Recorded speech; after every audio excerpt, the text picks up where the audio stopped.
Iran যুদ্ধ নিয়ে এখন অনেকটাই কোণঠাসা যুক্তরাষ্ট্র, আর সেই সুযোগটাই নিয়েছে রাশিয়ার প্রেসিডেন্ট ভ্লাদিমির পুতিন।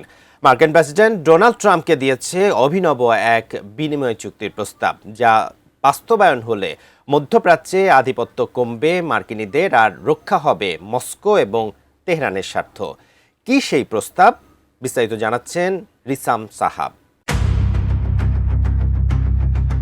ডোনাল্ড ট্রাম্পের প্রেসিডেন্সির অধীনে যুক্তরাষ্ট্রের পররাষ্ট্রনীতি অধঃপতনে যাওয়ার এক নতুন উদাহরণ তৈরি করেছে।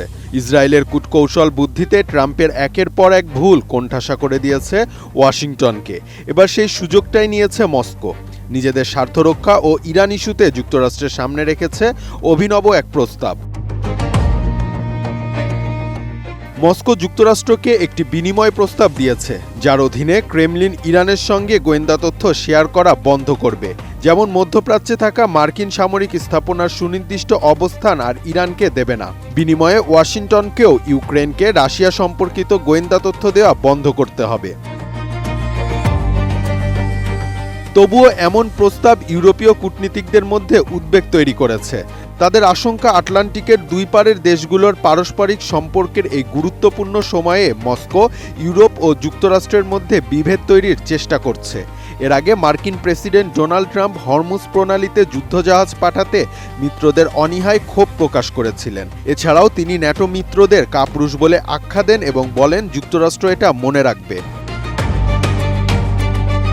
নতুন বাংলাদেশ গড়তে এলো জুলফিকার স্টিল। জুলফিকার স্টিল, ইস্পাত দৃঢ় অঙ্গীকার। তবে রাশিয়া ইরানকে নিয়ে যুক্তরাষ্ট্রের কাছে বিভিন্ন প্রস্তাব দিয়েছে, যা সবই প্রত্যাখ্যান করেছে ওয়াশিংটন। ইরানের সমৃদ্ধ ইউরেনিয়াম রাশিয়ায় স্থানান্তরের একটি প্রস্তাবও যুক্তরাষ্ট্র নাকচ করেছে, যা প্রথম প্রকাশ করেছিল অ্যাক্সিওস। যুদ্ধ শুরুর পর থেকে রাশিয়া ইরানের সঙ্গে গোয়েন্দা তথ্য আদান প্রদান ও সামরিক সহযোগিতা বাড়িয়েছে। ওয়াল স্ট্রিট জার্নাল জানায়, মধ্যপ্রাচ্যে মার্কিন বাহিনীকে লক্ষ্যবস্তু বানাতে তেহরানকে সহায়তা করতে মস্কো স্যাটেলাইট ছবি ও ড্রোন প্রযুক্তি দিচ্ছে।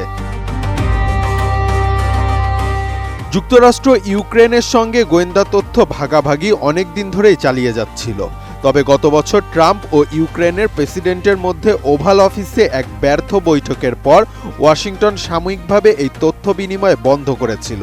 ওই আকস্মিক সিদ্ধান্ত মিত্রদের মধ্যে ব্যাপক অস্থিরতা তৈরি করে এবং কিয়েভের সঙ্গে অংশীদারত্বে গভীর টানাপোড়েন প্রকাশ করে।